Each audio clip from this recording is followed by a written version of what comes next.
You're listening to the Launchcast, the podcast about leadership, business, life, and growth with me, your host, George Andriopoulos. It's like food for your ears.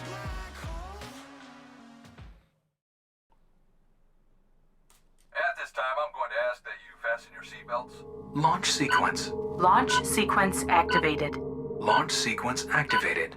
5, 4, 3, 2, 1.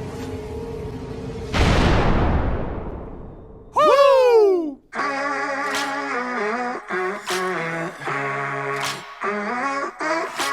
Hey, everybody. Welcome to the Launchcast. God, I love this music. Who else got a theme song out there? Get at me, podcast people. Come on. Episode 105 entitled A Christmas Carol. We are putting it down today on your favorite podcast in the planet, and I am in a talkative mood.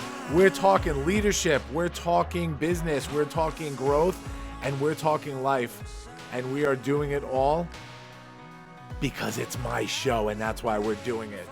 Let's hit that chorus.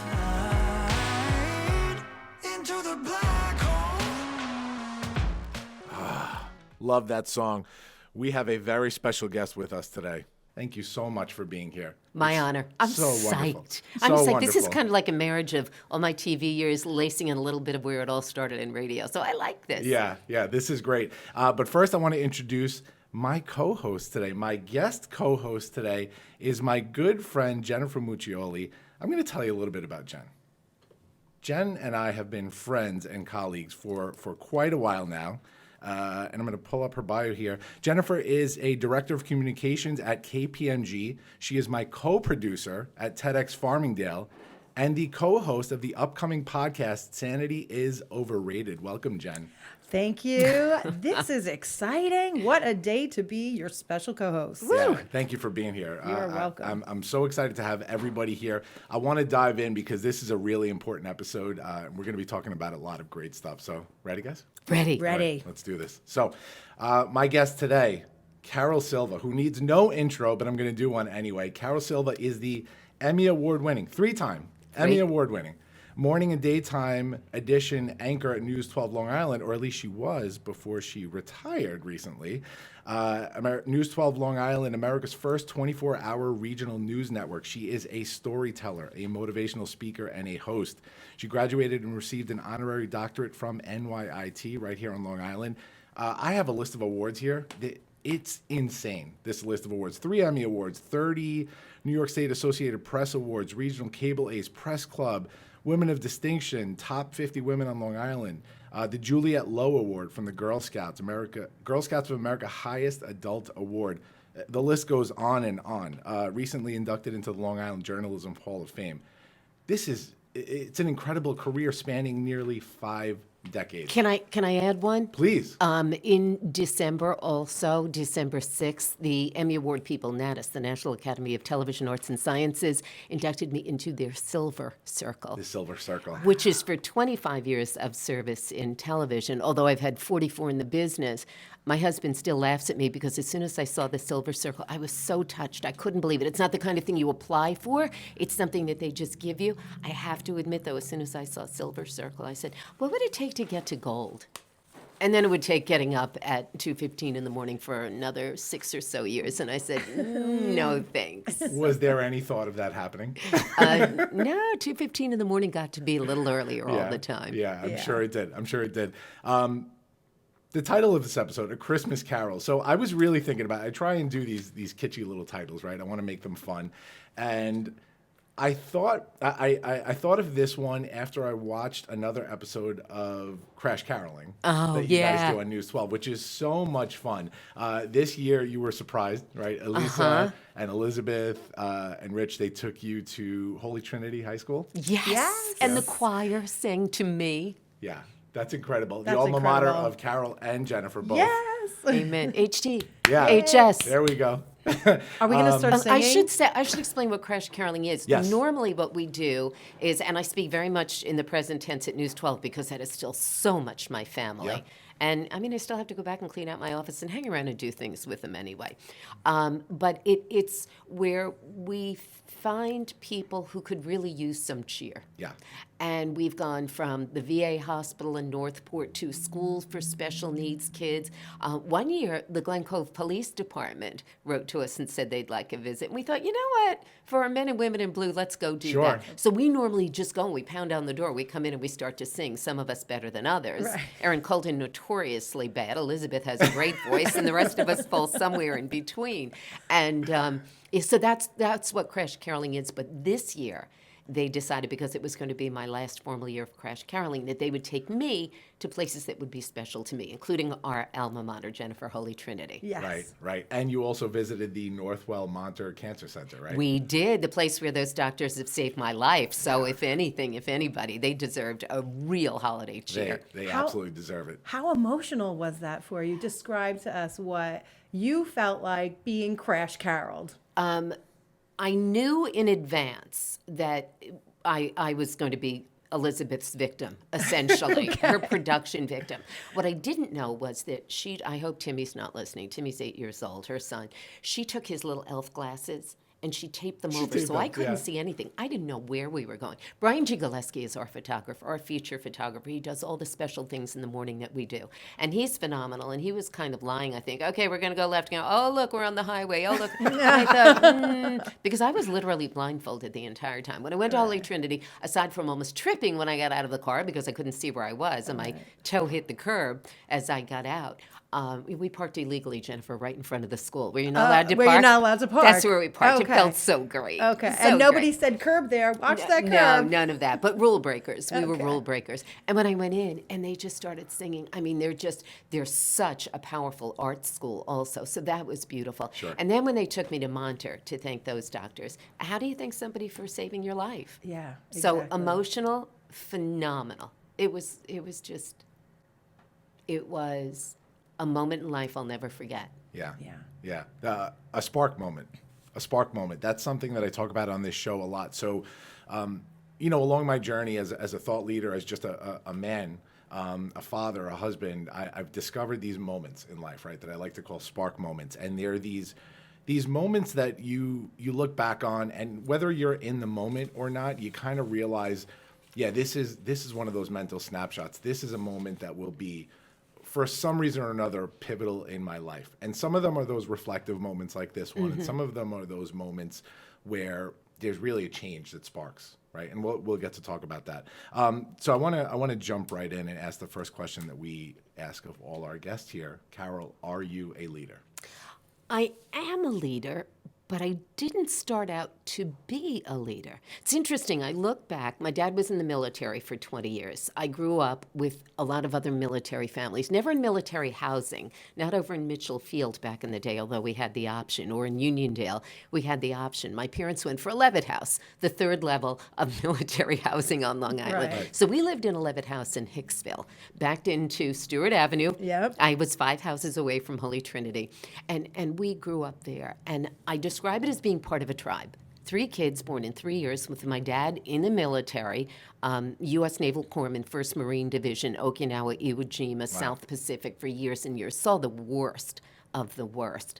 Ended up at St. Albans Naval Hospital at one point. And my mom and her sisters were in the canteen, kind of like the USO. That's where they met. Wow. There. And they ended up getting married. They lived in St. Albans for the first year.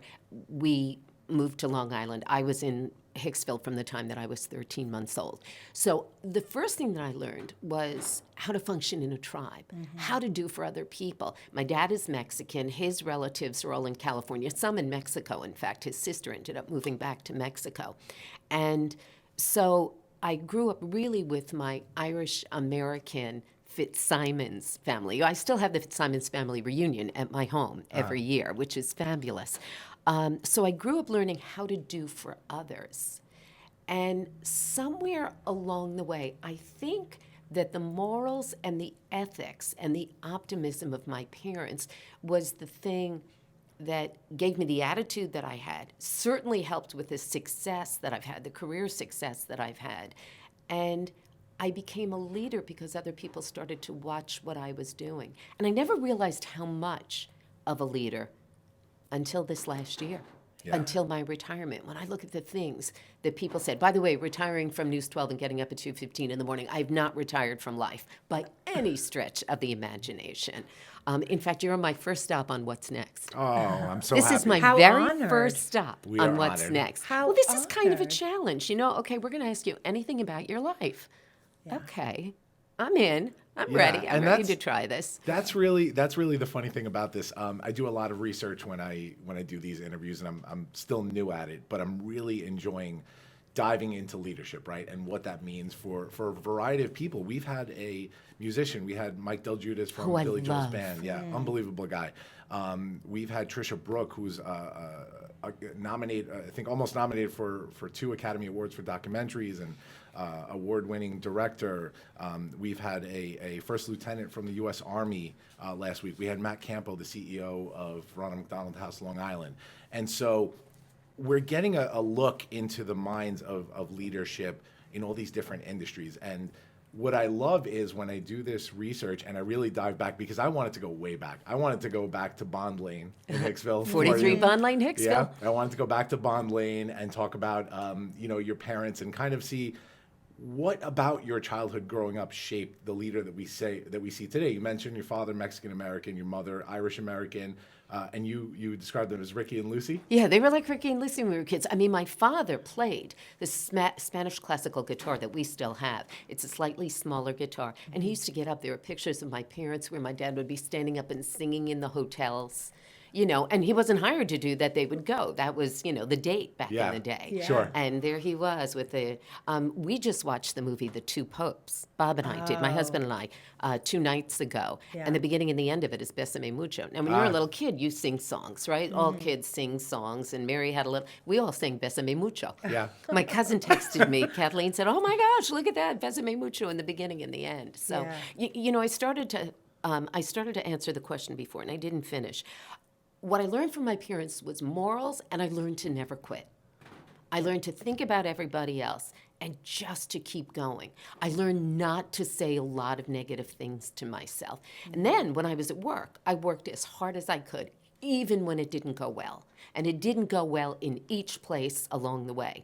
And yet I ended up with 33 years, 32 of them the anchor desk at News 12 Long Island. I mean, that doesn't happen. Chuck Scarborough was sitting at the next table to me at the Silver Circle Awards in New York City. Sue Simmons came because David Ushery from NBC was being honored with 33 years. And honestly, 33 years for a woman in front of a television.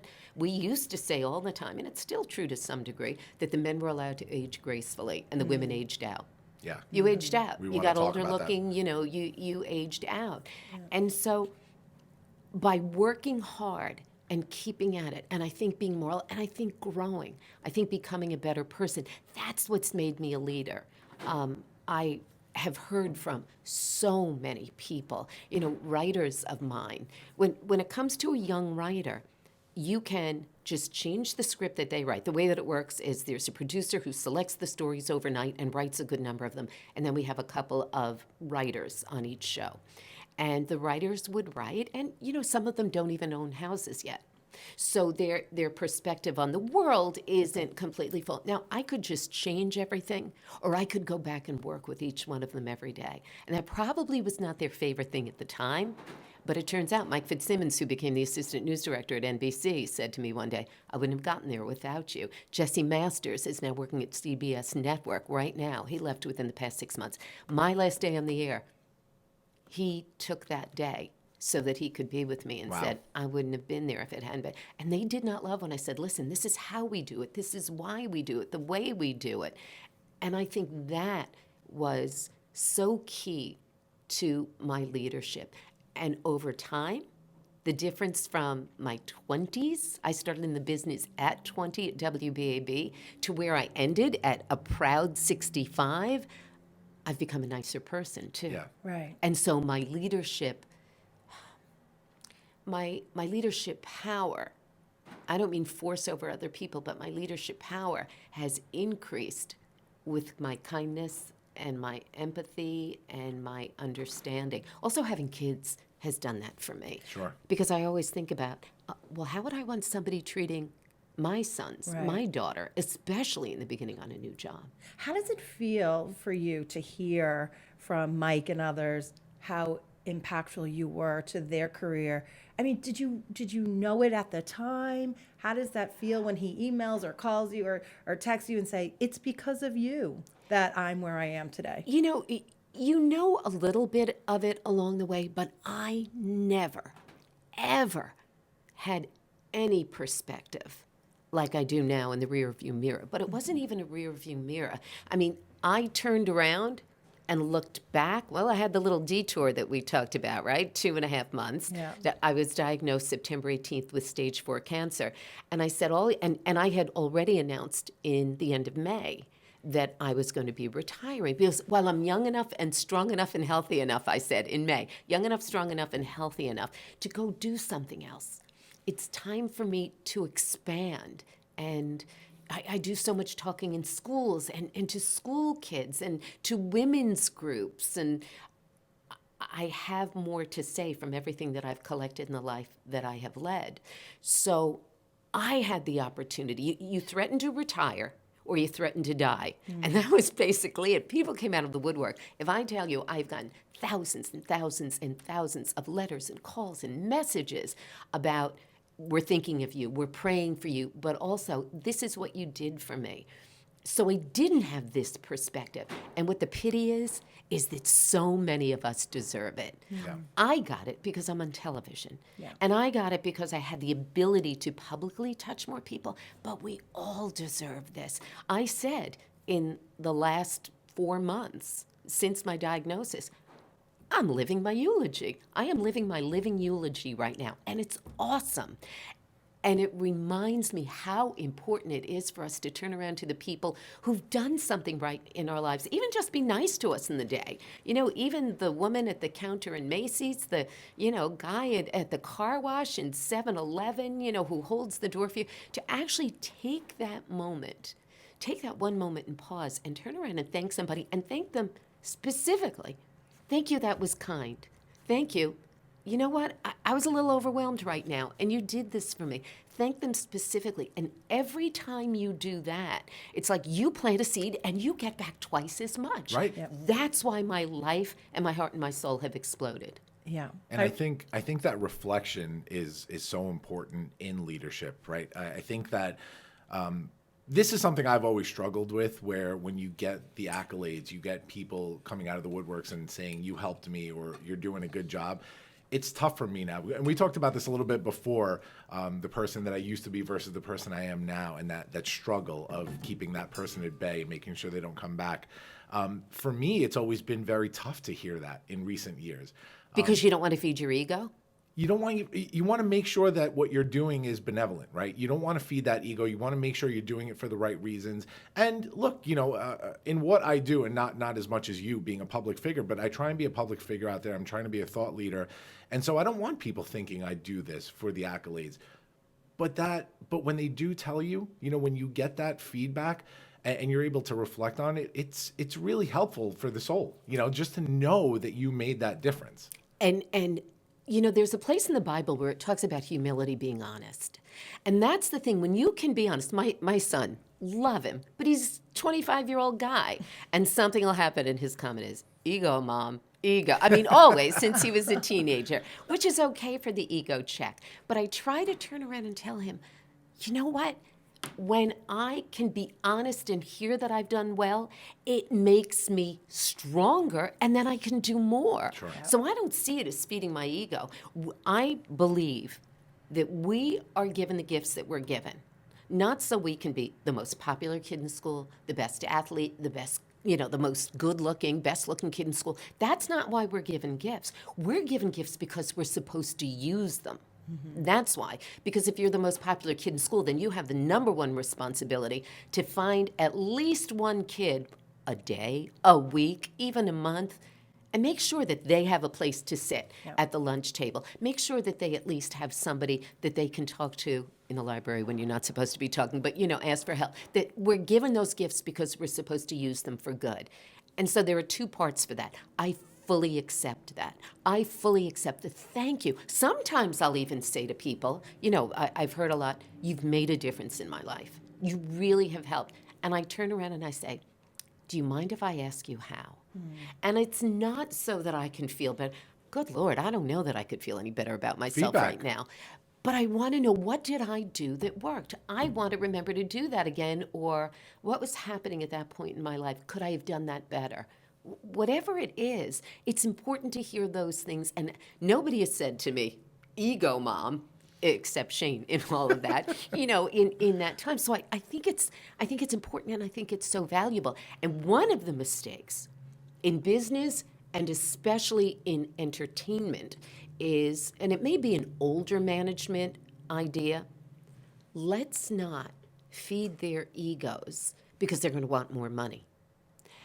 But if you don't elevate your human resource, the humans that they are, they will never, no matter what your business is, give you the best. Right. And I've had people at work tell me for years, I'll go to reporters or writers and say, you know what, you did a really great job on this today. You did it. If it bounces off my head, I go. And I've had people say, I'd love that kind of feedback on a regular basis. Yeah. Not every quarter, once a year, 3 times a year. I think that is a failing of management in any business whatsoever, that, listen, managers are busy. I mean, in any day and age, and especially in this day and age, and we're all doing more with less, including our managers. Sure. But for managers to be able to do that, to realize that when they see that somebody who's worked their cash register or marketed that product, sold that plan, when somebody's done a good job, to actually go and take less than 60 seconds out of the day and say, that was a great thing you did, and it was a great thing because 3 years ago, you weren't doing that. Look at how much you've grown. Or that was good for the business. You've added business stability. Or that was just kind. And that is a leadership failing. And that's something I did well. And that's something I learned from my father. Yeah. I think that's so important, seizing that moment out of every ordinary day just to say to someone, you've impacted my life. You're doing a great job. I felt you're valued because of the following reasons. It's just so important. It fuels humanity. It makes us more mindful, and it really brings us together because your tribe grows as you do that. Oh my gosh. Your tribe exponentially grows, and you never know when you need to rely on that tribe to help you through other times in your life. Amen. And by you touching people personally, there's a community behind you, ready to rally around you when you need it most. And I know you know a thing or two about that.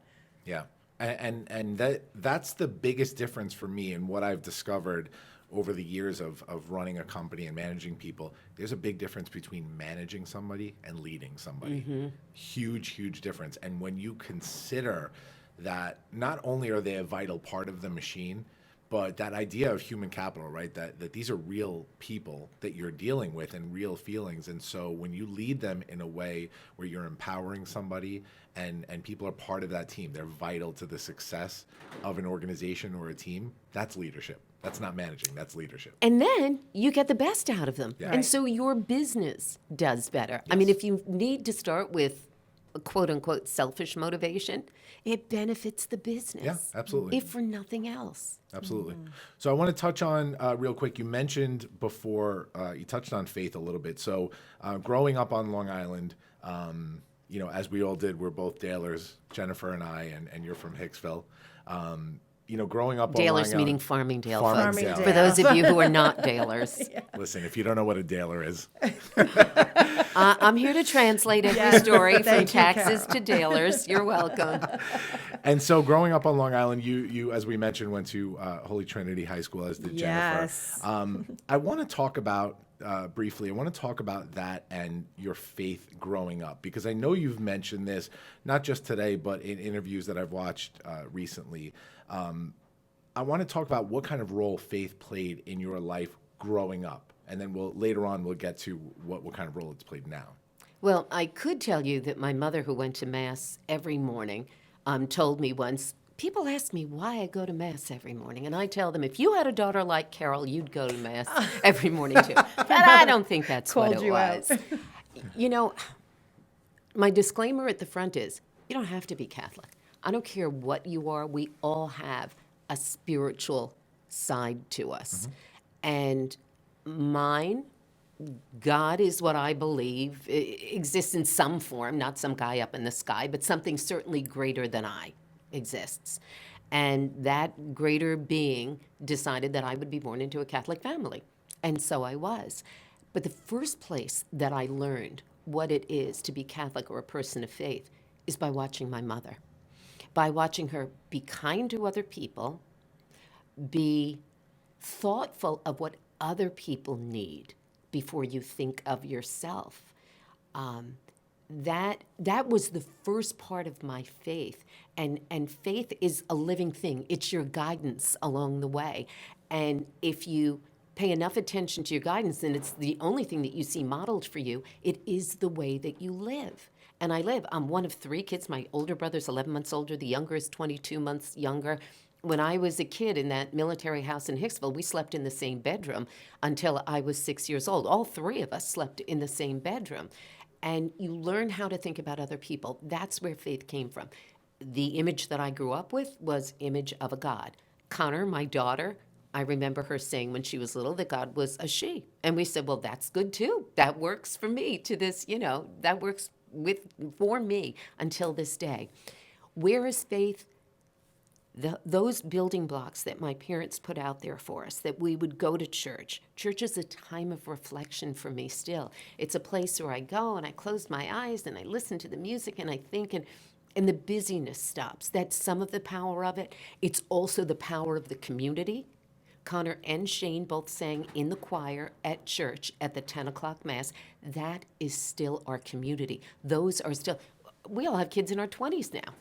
But that's where we go still as parents, because that is our community. And a church community, a synagogue community, a temple community, a mosque community, whatever community is, that's a good thing. A place where people are going to do good. And that faith reminds me that I'm not alone, that I owe it to others, to think of others, to do for others. Faith is everything to me. It really is. And, I had a little detour.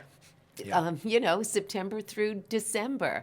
And I was diagnosed with stage 4 cancer on September 18th.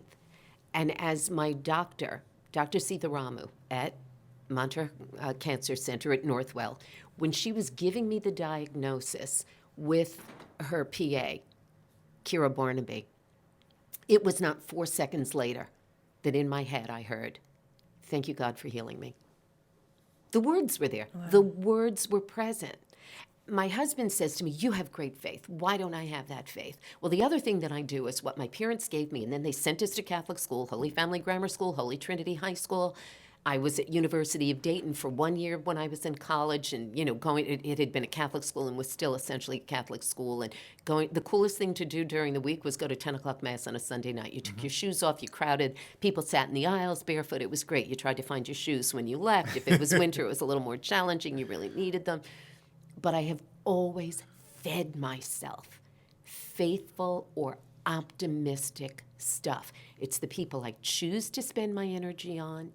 It is the people I choose to let in the closest to me. It's what I listen to in the radio. I only set a couple of music buttons. After all my rock and roll years in radio, I only set a couple of music buttons in my car, probably a year or 2 ago, in part because my husband, who is really an audiophile, he listens to everything, loves live music. He probably made enough fun of me, and it was probably peer pressure in my own house.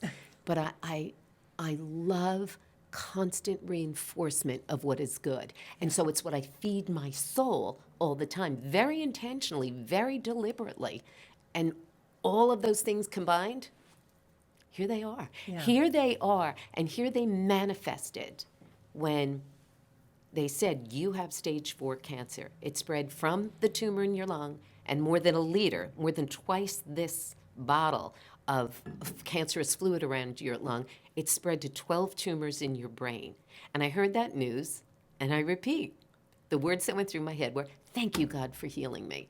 And that is the result of how we choose to build life over time. And it doesn't have to be Catholic, but do you choose to build your life in an optimistic, hopeful, helpful way? And if you do, maybe there's a good chance Yeah. that you'll end up there. And on November 11th, I went back. I had a lung surgery October 2nd, I believe, and then to remove the fluid. The tumor was still there, but they were hoping it would grow with the drug. And then October 8th, the following week, I had 3 hours of gamma knife radiation, laser radiation on my head. November 11th, one of the doctors told me, I am looking at your MRI now of your brain, your CAT scan, your picture of your brain. I cannot find any trace of the first 9 tumors, and somebody would have to show me where the other 3 brain tumors had been to know they ever existed. It's incredible. It is great science. We have the most incredible medical people on Long Island. A former number 2 man at Sloan Kettering, Dr. Rich Barakat, is now the head of oncology at Monter, at Northwell, and is bringing in now all these people. Now that his first year there is over, the no poaching year is over, he's bringing in the best of the best from around the country, and he's a remarkable man. We have incredible science there. But the doctors keep telling me it's my attitude, too. Yeah. Yeah. It is. And you can dial that back to your childhood when you said, I learned at a very early age not to say negative things to myself. I will not repeat negative things to myself. Yeah. I tell school groups, I tell my own kids, if somebody came to the door and they said, hey, drink this, it's poison, you'd slam the door in their face. But why do we let people not only say negative things to us, but then, that we can't help if somebody says it, but then we repeat it over and over and over and over again to ourselves. When I came from a family that had little or no money, and you sleep in a bedroom with your brothers because there's no money when you're a kid. When I was in college, when I was at University of Dayton, I was working for the chairwoman of the education department, and she had done some great work with the woman who studied death and dying. Jeez, I forget her name. But she had studied under the woman. So, I know somebody out there is yelling the name of. Everybody knows who she is. So I remember her, she was a brilliant woman, the chair of the education department, and she said to me, for every negative thing you ever say to a child, you have to say 7 positive things. Now, it's not that we should say, you know what, you should never punch your brother in the face again, but you're a really nice person. I mean, we make our kids responsible for and knowledgeable of who they truly are, but let's look for the good, and let's reinforce the good as well. And that is what built me to the strength of where I am today. Wow. That's incredible. Wow. It is incredible. And for me, faith within leadership, right, has been so interesting. And I love this point of view because throughout the first 5 interviews we've had, this is a totally unique point of view in terms of faith. I've always looked at faith. I grew up Greek Orthodox, right? So very similar. I figured as much. When I tried to learn to spell your name, that was one of the first things I thought of. So very similar to Catholicism in a lot of ways. We are very rooted in our traditions, right? And so I took that growing up, and I still practice the Greek Orthodox religion, but I took that growing up as whenever I needed something, right? Whenever there was something that I was going through, not that I was asking for something, but something that I was going through, and it was one of those dire straits moments, or just something difficult that I or my family was going through. You look to something, whether it's a God or whatever. Faith doesn't have to be a person for somebody. And we chatted a little bit about this before the interview, but faith doesn't have to be a person. Faith could just be a belief in something. And within my own leadership, years of doing what I do for a living has taught me and given me a lot of skills, big skill set. But there are still times, running a business, being a business owner, being responsible for other people, taking care of my family, where you get into a situation and you go, I don't know what to do next. Mm-hmm. I've exhausted all possibilities. And faith for me has become, you know what, George? I step out of the situation and I go, you know what, George? You always figure this out. You always figure this out. Let it happen. And that's faith for me within my leadership. And I just trust that whatever's going on, whether it's me or a higher power, is going to help to take me to that next level. And it always works out every single time. I was driving here today, and I thought, what if this doesn't go well? that kind of entered my mind. Or what if there are stumbling blocks in this? And I have come to the point because of my practice. Stephanie Rose, who works with us at News 12, is a yogi. She went to India to be trained as a yogi. I mean, this girl is serious. Yeah. Love her. She talks about her practice of yoga, and it's mind, spirit, meditation, big meditation. I'm not into the meditation yet. I have not even begun to master the meditation yet, but I have time now. Nonetheless, the practice for me has become so natural, and I have to say in particular in the last year, where I stopped when I was driving here today, and I thought, what if I'm not doing a good job of this? Like I said, this is my first thing. This is my first step in what's next. What if I haven't done a good job? And I stopped, and I thought for a minute, and I just let God walk in, that God presence, that higher power presence walk in. And that included, you've got this. Yeah. We've got this. And that was it. Yeah. And I went, phew. And I think that if we all did that, instead of wearing our shoulders, up high, we would all relax a lot more. Our shoulders would get, if we gave ourselves that second to pause, to ask whatever higher power, if it's just your past experience, times I've done well, things that have worked out before, it makes all the difference in the world. And then you can do the big exhale. Yeah. Absolutely. Yeah. Absolutely. So I want to pause for a minute here to point out something. You mentioned your husband a couple of times. Bob Riley. Yes. Hi, posted. Bob. Hi, honey. My wife Carol is perfect. Oh. Wait, next one. I'm not kidding, not in capital letters, and a heart eye emoji. Ooh. Aw, honey, that's really sweet. Just remember that, because we're going to take a screenshot of that. Now we're going to bring that home. That's fabulous, He's Bob. a good man and a great soul. He really is a great man and a great soul. We're getting some good engagement here on social media, and so I think I'm going to extend out the live part a little bit. We give him a little more? Let's give him more. Let's what give do you him- people want to know? Let's give him some more. Let's dive into the rest of the agenda because, wow, I love this. I love this. I love this. Okay. The Launchcast is sponsored today by the Leadership Experience, a coaching masterclass. Intentional, unconventional, thoughtful leadership from keynote speaker, CEO, nonprofit board member, and TEDx executive producer, George Andriopoulos. Hey, that's me. Guys, the music's getting louder and it's epic, which means this is something you shouldn't miss. Registration opens on December 15th and we are beginning January 15th. This music is so loud. That means it's amazing. Join us, theleadershipexp.com for details. You don't want to miss this. So, Holy Trinity, we talked about. Now let's move on to college and your career. So, I read a couple of conflicting things. So, this I want to clarify. So, I know you went to NYIT for your undergrad and you had that honorary doctorate. Did you also attend Nassau and the University of Dayton? Yeah, I went to Holy Trinity, and when I graduated from Holy Trinity in 1972, I applied to Fairfield University. My cousins from Garden City, two boys older than me, 2 years and 3 years older, had gone there. And I had gone to visit with my friends, and it was fun. We got our licenses. We drove to Fairfield. It was the time of our lives. And I got accepted. It was either the first or second year that they were accepting women, which was fabulous. And I showed my parents the letter, and they said, that's great. Of course, you can't afford to go there.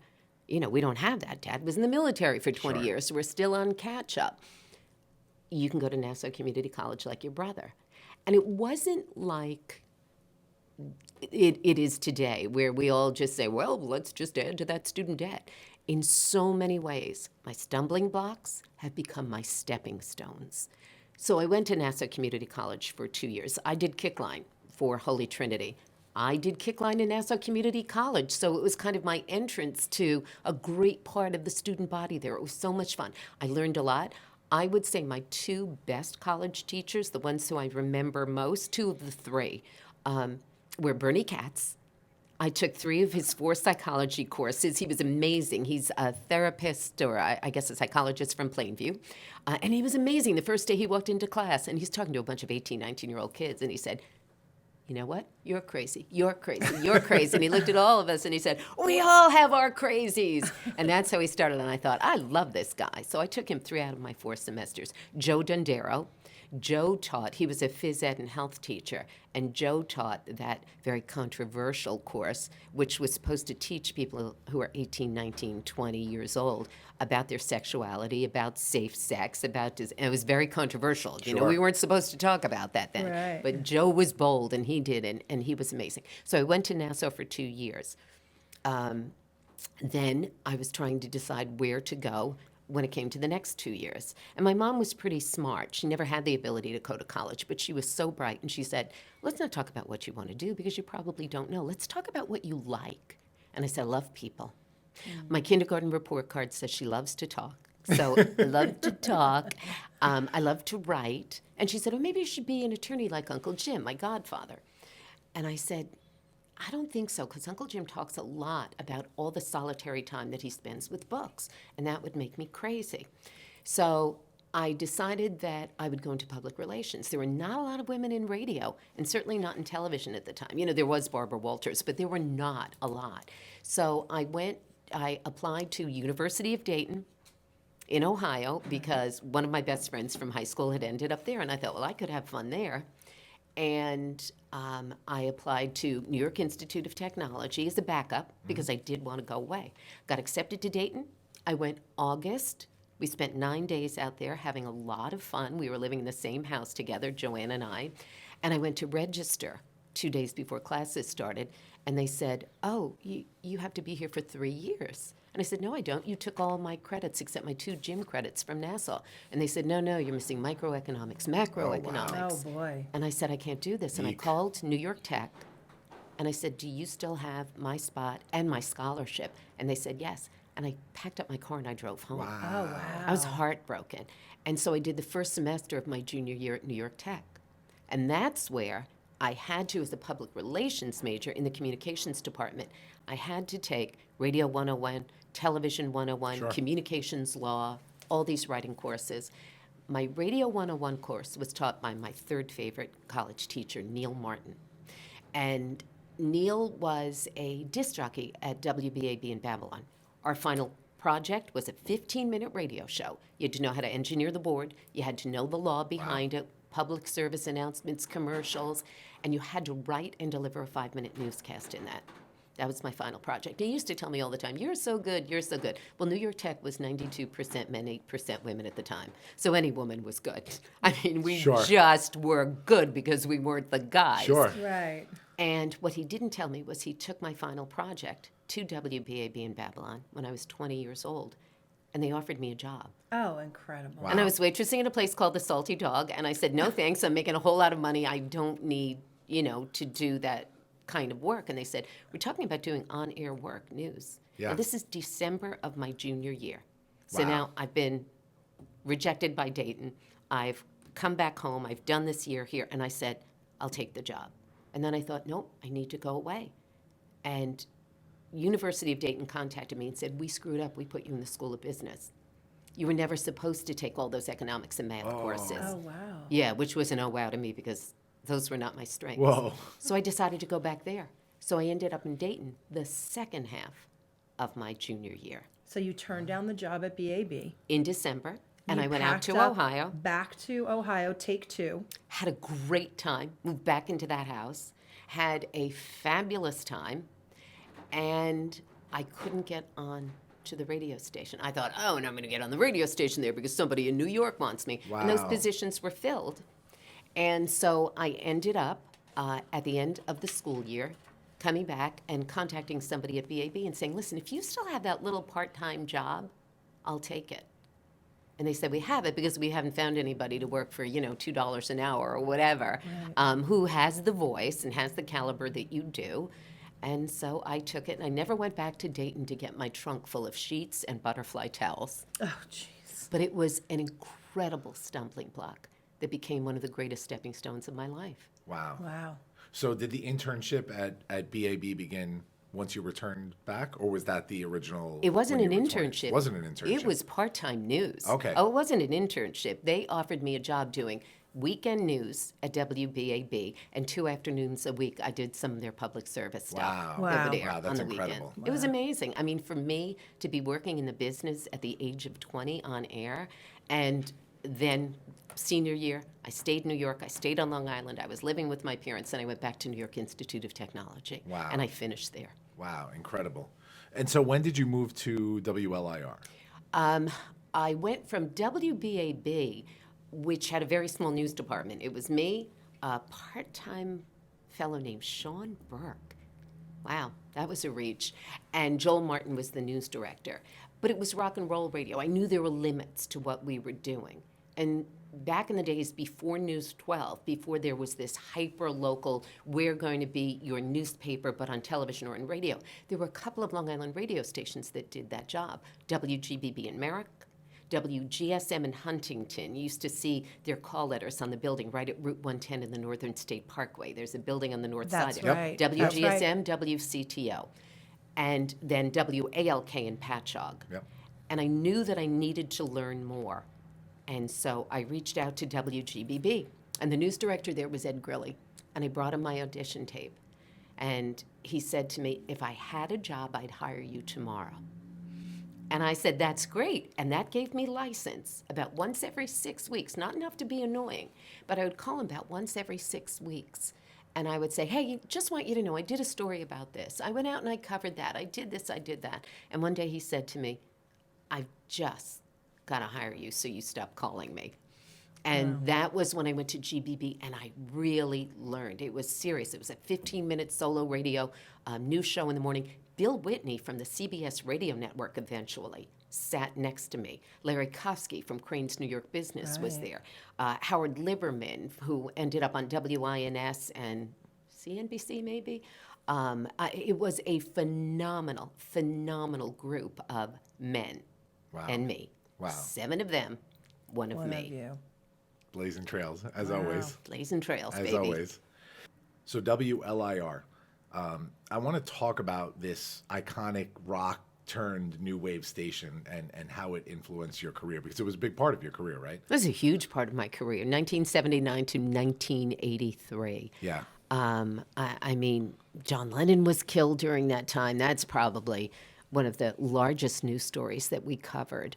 But my news director, Steve North, also known as my first work husband, Steve did a series on drunk driving. And it was the first New York State Associated Press Award for reporting on drunk driving, because things were changing. We were evolving. People hadn't been talking about that until then. You know, it used to be, I know a lot of people who used to, if you got stopped by a cop on the way home, no matter where you lived in the country, pull over and sleep it off, or it Sure. was different. The awareness across the line was not what the awareness is today. My kids are in their 20s, and then I have an older one in his 30s, and they will not, any of the 3 of them, they will not get in a car if somebody, with somebody who's been drinking. There's always a designated driver, or there's Lyft or Uber or us. Right. They're real smart. Yeah. So, but it was a lot of fun too. I mean, we just interviewed so many rock stars. I was with B.B. King, in New York City, in this little dressing room where it was him and his guitar, who was the greatest love of his life. And I thought, at the time, you don't know your living history when you're living it. That's Yeah. right. What did they say? That youth is wasted on the young? Yes. Yes. So I didn't get it all, but it was a phenomenal, phenomenal time. I would rather, you heard me refer to my love of music before, I would much rather know about the musician than about the music. And that's why Steve and I made a good balance in the Yeah. news department. I love to ask people about, about their lives, about how they got to where they were. One day I was in the newsroom, and I did mornings and Steve did afternoons. And I bent down to pick something up, and there was a big glass wall which led into the studio where the DJs were. And so you could always see each other. And I leaned down to pick this up, and I stood up and said to myself, I thought, God, who is that? That is the ugliest man I had ever seen. And Steve happened to walk in, and he said, that's Frank Zappa, Oh, man. who was a nice guy. Yes. He was a little out there, but he was a nice guy. I would never have said that to his face. Yeah. I Yeah. have a quote from Steve. So I read a great piece that you actually referred me to that Steve North wrote about you. Really, really great Yeah. piece. Yeah. A lot of love there. I saw it. He's still my work husband. Yeah. He said, during our time together, we interviewed politicians, newsmakers, and rock stars, reported on the 1980 Democratic Convention and the shootings of the Pope, Ronald Reagan, and John Lennon, hung out with Billy Joel and his band, and essentially had the time of our lives.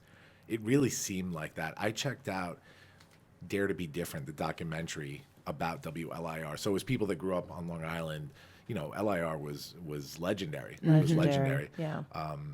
And so I watched that documentary, and the names in that documentary were incredible who came through that station. Not just the people that worked there, but of course the musicians that came through the station. You got to give me a rock story. You have to have a good one. Joan Jett and her manager, Kenny, all of a sudden one day showed up. When we did the reunion, when we went to meet about this movie, Dare to Be Different, we met with the producer. We were all sitting around in the basement of someplace, I don't know, and it was pretty typical for us to be in a basement. And we were all talking about who got mugged.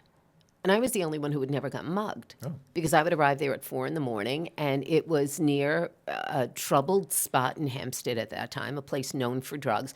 And you'd park in the parking lot, come inside the building, on Hempstead Turnpike, Fulton Avenue, and you take the elevator to the 7th floor and run up to the 8th, or take it to the 6th floor and run up to the 7th, to the penthouse, as we called it. And there weren't much penthouse about that place at all. It was incredible. But anybody could essentially take the elevator up and then walk up that final flight of stairs through the fire escape, you know, entrance onto the roof. Right. And that's how you got up to LIR. And all of a sudden one day, Joan Jett and her manager, Kenny, showed up. And we started playing their music at a time when other people wouldn't. Dennis McNamara was our program director. And Dennis, who is still a Long Islander, still involved in so much, Dennis just got it. He just had a nose for it. He put them on. I love rock and roll. And we, therefore, became their friends forever. Bono still talks about how WLIR would play his music when nobody else did. And so Dennis McNamara, this Long Island DJ, disc jockey, is a hero to Bono. And you too now. That's you know, crazy. It's right? And it was crazy. just every day for you. It was wasn't- every day. It was just every day. It's not like you intentionally went in and said, we're going to have the courage to play Joan Jett. You played it because it was good music and you had a nose for this good music. I didn't have that nose. I've got to give that to Dennis McNamara. Also, yeah. Rosie worked in our music department, and she worked doing some of our public relations and our, you know, marketing stuff.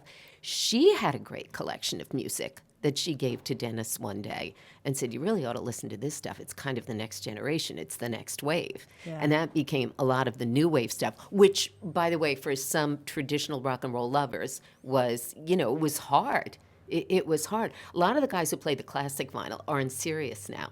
You know, the Dennis Elsis. I mean, those guys who had been through LIR, and then they were over on Fordham's radio station for years. They've moved over to Sirius because they loved that music. So that classic rock and roll.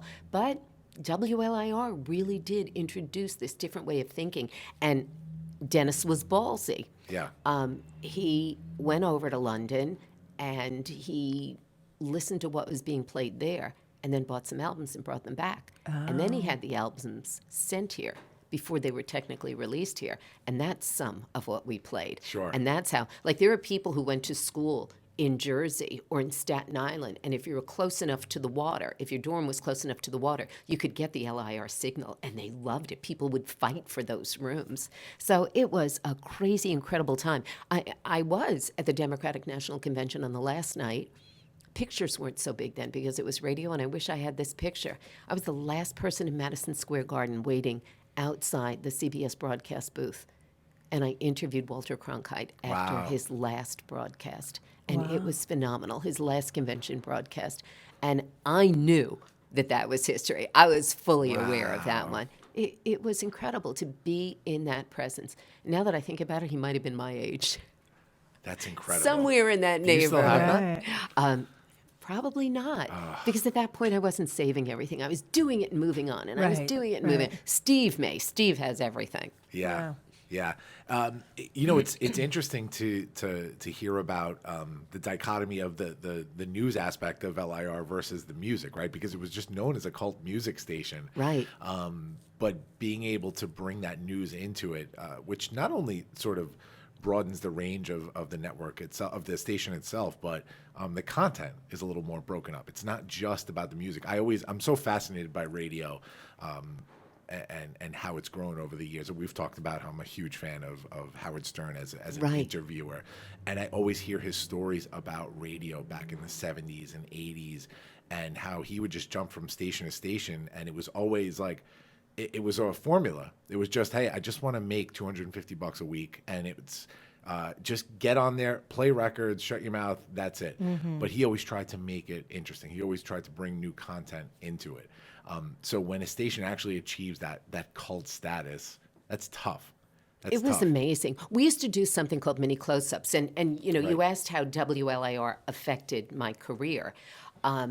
I could not do a story about the Consumer Price Index because nobody would care. Right. But I could do a story, and this is the kind of thing that I have taught my writers at News 12 for all these years.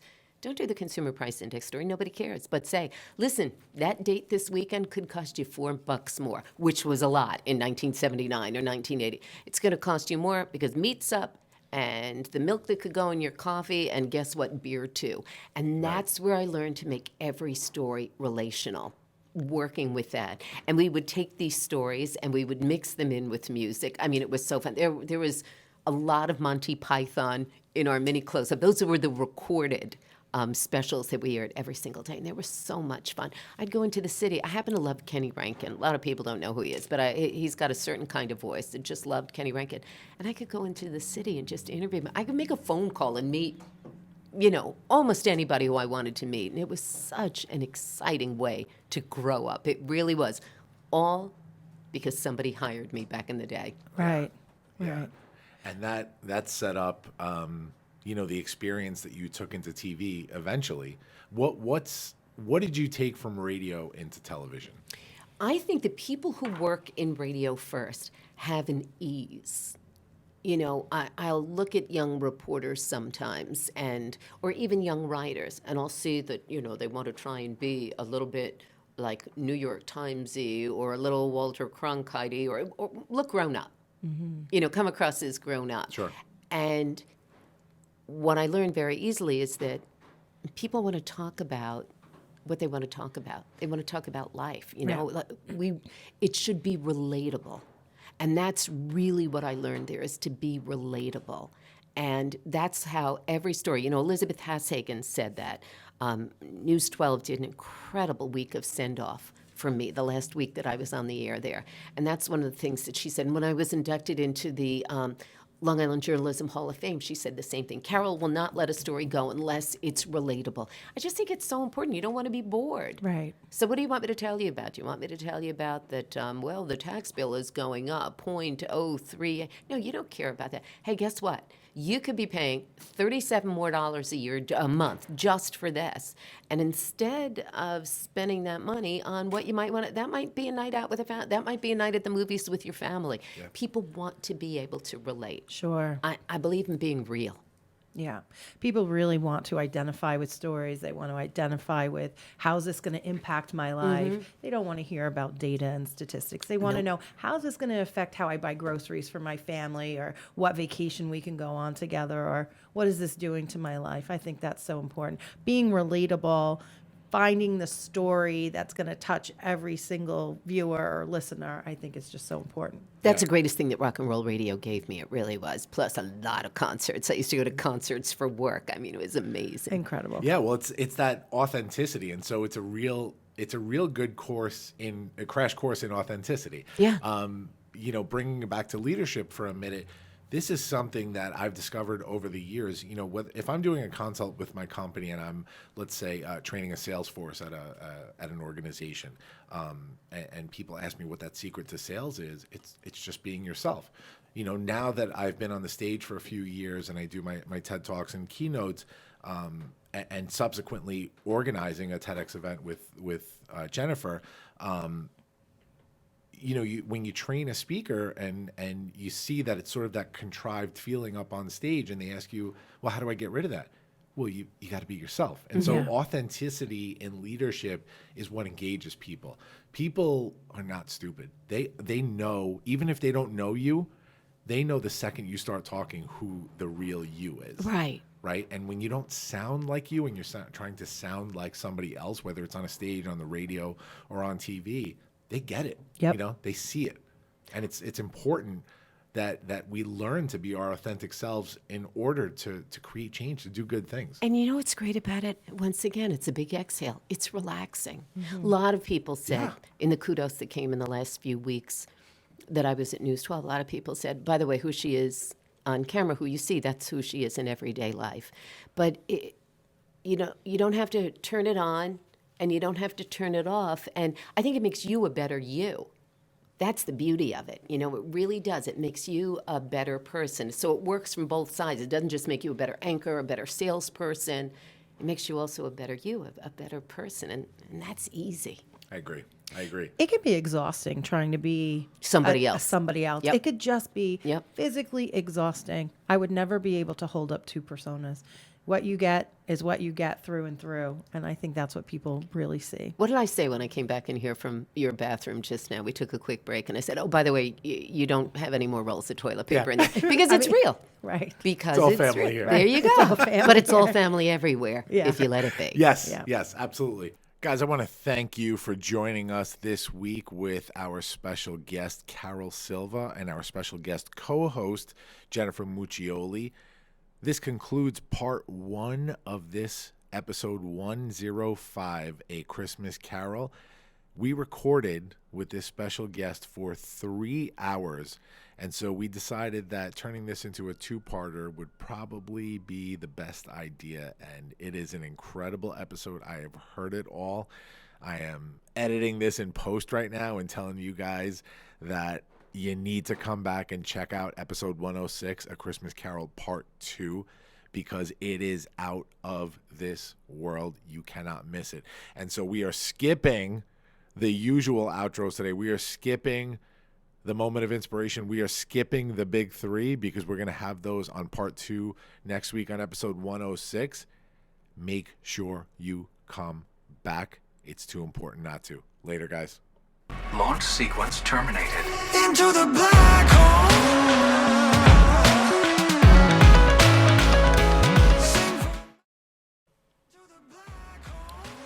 Thanks for listening to the Launchcast today. Please make sure to subscribe to this feed wherever podcasts are available. Follow me, George Andriopoulos, at Launchpad CEO on Facebook, Twitter, or Instagram. And make sure to visit our website, guys, thelaunchcast.com. Looking forward to the next episode. See you soon, guys.